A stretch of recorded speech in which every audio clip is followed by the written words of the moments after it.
معلش يا جماعه انا اسف، هو ايه اللي ميسي بيعمله ده؟ دي اغرب حاجه انا شفتها في حياتي تقريبا. يعني باختصار كده عشان اوصل لك المعلومه، حاول تستوعبها معايا يعني مش عارف ازاي تقتنع، بس يعني هو ده اللي حاصل. ان المعلم ميسي مسجل فيديو للعيبه بتاعه النادي اللي هو بيملكه دلوقتي. النادي ده المفروض اسمه كورنيلا، نادي كره قدم عادي جدا. تقول لي عادي، ايه المشكله يعني في ده؟ المشكله في الفيديو نفسه. انا اتفرجت على يعني جزء كده من الفيديو. الراجل طلع بيقدم التحيه طبعا الجميله، ازيكم يا شباب عاملين ايه وبتاع.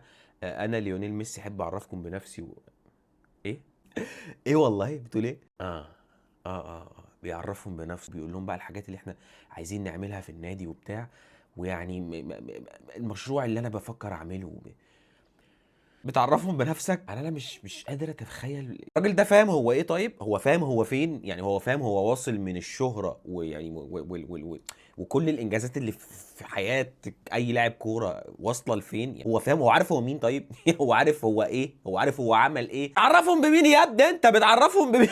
يا روح قلبي يا حبيبي، مين ما يعرفكش؟ مين ليه علاقة بالكرة او ملوش علاقة بالكرة ما يعرفكش؟ بتعرف مين بنفسك يا ابني؟